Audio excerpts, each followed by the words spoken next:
여러분 반갑습니다. 정문성 목사입니다. 공부한 여러분 10년 가운데 하나님의 지혜의 영이 함께하기를 주의 이름으로 간절히 기원합니다. 기도하겠습니다.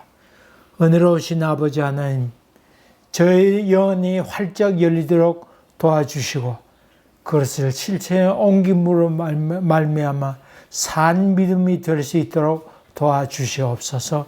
예수님 이름으로 기도하옵나이다. 아멘. 여러분과 같이 나눌 하나님 말씀은 출애굽기 34장 14절부터 28절까지입니다. 제가 14절 한 절만 봉독하겠습니다. 너희는 다른 신에게 절하여서는 안 된다. 나 주는 질투라는 이름을 가진 질투하는 하나님이기 때문이다. 아멘. 한 절만 봉독했습니다. 그 앞부분 34장 1절부터는 모세가 시내산의 다시 돌판에 갖고 올라가는 장면을 기록하고 있습니다. 그러면서 하나님께서 자기를 계시하죠. 나는 하나님인데 은혜로우시고 자비롭고 사랑이 많고 노예를 더디하는 그런 분이시다. 그렇게 자기를 계시하고 있습니다. 흔히 안 믿는 사람이든지 또는 믿는 사람일지라도 성경을 읽어보면서 하나님은 참 잔인하신 분이 아니신가 그런 질문을 합니다. 홍수를 내려서 모든 사람을 멸망시키기도 하고 아담과 이브와 선악과를 따먹었다고 해서 에덴 동산에서 쫓겨나게 하시기까지 했다고 그러면 어떻게 하나님은 자비로우신 분이시라 할 수 있는가? 그런 질문을 합니다. 여러분, 거기서 우리가 하나님에 대해서 하나님 참 무시무시한 분이로구나, 자비로우신다라고 하는 말은 말도 안 되는 말이구나 하는 생각을 지었는데 한 가지 알 것이 있습니다. 그것은 그 자비로우신 하나님께서 분노하시고 인간을 심판하시기까지 했다고 그러면 인간의 죄악이 얼마나 그 가운데 많이 있었느냐 하는 것을 성경이 말하고 있다고 하는 것도 여러분이 마음 가운데 새겨야 됩니다. 그 자비로우신 하나님께서 인류의 죄가 너무나 관용하기 때문에 저들 물론 심판할 수밖에 없었다고 하는 것. 그래서 이야기하고 있죠. 오늘 14절부터 시작해서 하나님은 질투하는 하나님이시다. 그러면서 얘기하기를 너희가 가나안 땅에 들어가거든 그들에게 언약을 하지 말도록 해라. 그렇게 지금 앞부분에 이야기하고 있습니다. 여러분, 언약을 하면 안 되는 이유가 뭐죠? 가나안 땅에 사는 사람과 언약을 해서는 안 되는 이유가 무엇일까요? 흔히 무당을 찾아가거나 점치는 사람, 사주를 보는 사람, 그런 사람 만나고 온 사람들 얘기를 들어보면 마음 가운데 늘 불안함이 더 많이 있습니다. 그 사람을 찾아가면 마음 평강이 있고 어딜 가서든지 자유로워야 될 텐데 그렇게 되지 못하고 거기에 얽매이게 되기 쉽습니다. 그래서 남쪽으로 이사 가면 되느냐 안 되느냐, 또 몇 시 이사 가야 되느냐, 그렇게 그 말을 얽매이고 맙니다. 그렇게 해서 그날 가지 않으면 큰일 난 것처럼 생각하게 되고 화를 당할까 봐 걱정하고 두려워하게 됩니다. 그래서 이사 갈 때도 방향을 맞춰야 되고 또 날짜를 받아야 되고 그런 시간과 방향의 노예가 되고 말지요. 또 그렇게 자유를 잃어버리게 되고 거기에 매이게 되면 점점 질서가 파괴되고 공동체가 깨어지게 되고 우상 숭배하게 되는 그런 모습을 보게 됩니다. 그래서 우리가 그런 무당이나 사주 보거나 그렇게 되면 자유를 잃어버리고 맙니다. 거기에 딱 올무가 되어서 다른 데 가면 저주가 미칠까봐 두려워하게 됩니다. 하나님께서 거기에 대해서 자유로운 사람이 되라고, 행복한 사람이 되라고 그렇게 우리에게 말씀하고 있는 것입니다. 그렇게 해서 하나님 말씀 앞에 살아가면서 가나안 땅에 있는 사람과 언약을 맺지 않아야 우리가 자유롭게 살아갈 수 있게 됐다. 공동체 질서도 파괴되지 아니하고 잘 살아갈 수 있다. 그것을 얘기하고 있죠. 그 다음에 오늘 본문 읽은 말씀과 같이 하나님은 질투하시는 하나님이다. 그렇게 얘기하고 있죠. 여러분, 흔히 우리 머릿속에는 질투하면 되지 않는다고 하는 생각이 먼저 선입견으로 나와 있습니다. 여러분, 그런데 한 가지 알 것이 있습니다. 질투가 없는 사람은 참 사랑일까요? 흔히 나는 만여성 사랑주의다. 나는 모든 사람을 다 사랑한다. 그런 얘기하는 것을 보는데 모든 사람을 다 사랑한다고 하는 말은 아무도 사랑하지 않는다고 하는 말과도 같습니다. 여러분, 자기가 사랑하는 사람이 있는데 이 사람도 사랑하고 저 사람도 똑같이 사랑한다고 그러면 그것을 참 사랑이라고 얘기할 수 있을까요? 사랑에는 질투가 따릅니다.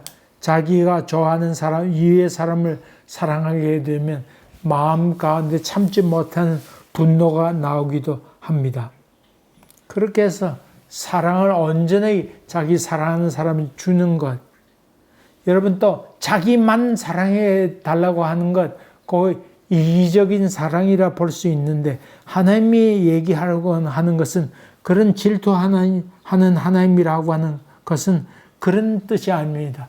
네 마음을 다 내게 달라, 그런 말이죠. 참 너와 참 사랑을 나누고 싶다, 그런 말이죠. 자기 아내를 사랑하는 것도 마찬가지고 연인을 사랑하는 것도 마찬가지입니다. 한 남자가 한 여자를 사랑할 때 참 사랑이라고 얘기할 수 있는 거죠. 하나님을 사랑하는 것도 그와 같습니다. 그렇게 해서 하나님은 나는 질투하는 하나님이다. 그렇게 얘기하면서 나와 좋은 관계를 맺도록 하자. 그렇게 얘기하고 있습니다. 그 다음에 또 하나님께서 이스라엘 백성에게 또 모세를 통해서 하신 말씀은 너희 자녀를 그들의 자녀와 결혼시키지 말라 하는 이야기를 하고 있죠.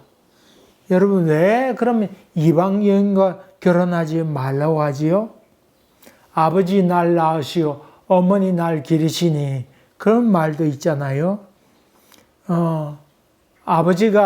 아버지는 가정에서 존재하는 역할을 감당해내죠. 그 다음에 교육하고 따라가는 것은 어머니가 교육하며 따라가는 것이죠. 그래서 자녀 교육은 어머니 손에 의해서 교육이 된다고 볼 수 있습니다. 여러분, 유대인들은 어머니가 유대인이면 자녀도 유대인 이스라엘 사람으로 인정합니다. 아버지로 되지 않습니다. 어머니가 유대인이면 이스라엘 사람으로 받아들이게 됩니다.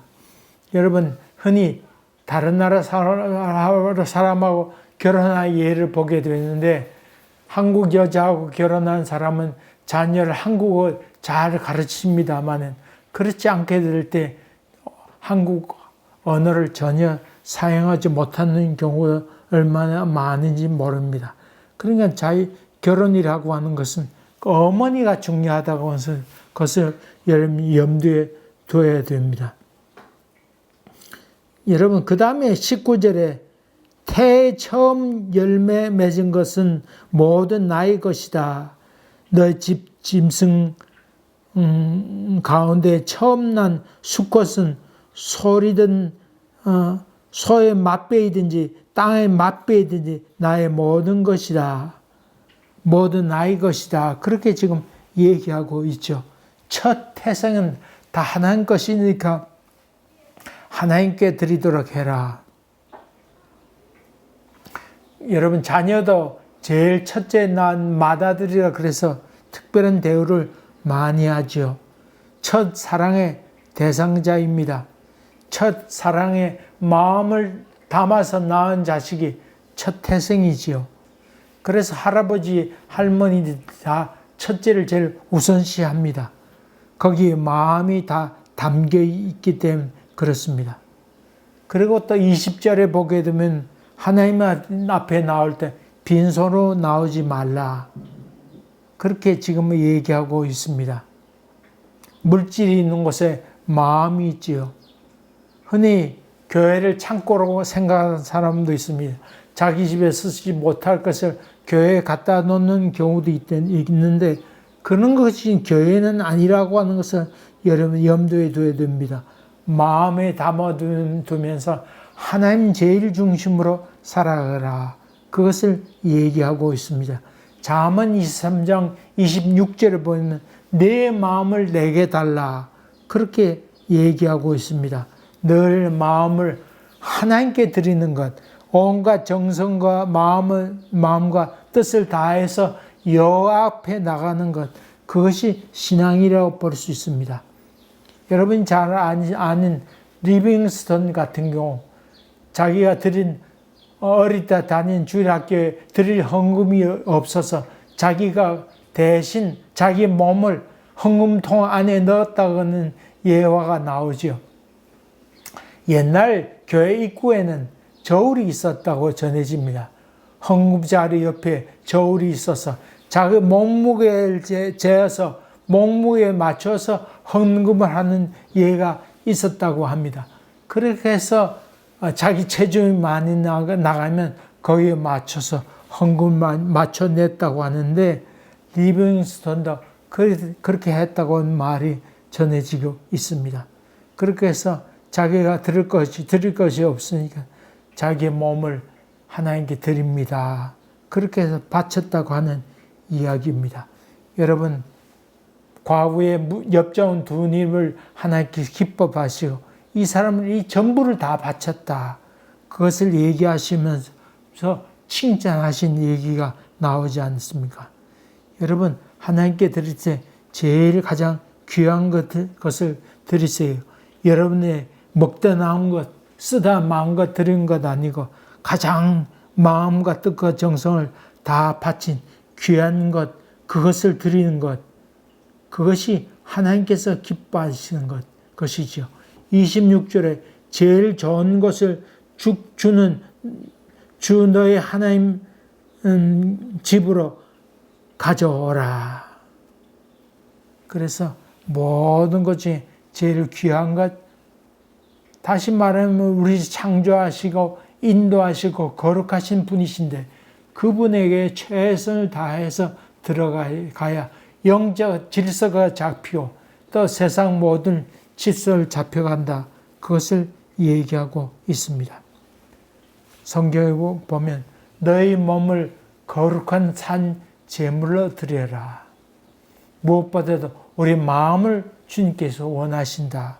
그것을 늘 염두에 두면서 제일 귀한 것, 돈만 내고 돈으로 모든 것을 다 처리하려고 하지 말고 마음 바치고 어떻게 하면 주님이 기쁘시게 할까?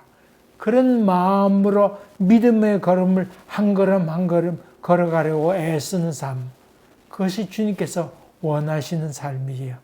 그렇게 해서 여러분 복을 많이 받고 영적 질서 가운데 평안한 마음에서 열매 맺고 살아가는 여러분 되시기를 주의 이름으로 간절히 기원합니다.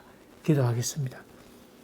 은혜로우신 아버지 하나님, 하나님 말씀 앞에 겸손히 순종하게 할 수 있도록 도와주시고 제일 귀한 것, 그것을 드리고 애쓴 저희들 되도록 인도하여 주시옵소서. 감사하옵고 예수님 이름으로 기도하옵나이다. 아멘. 여러분 감사합니다. 또 뵙겠습니다.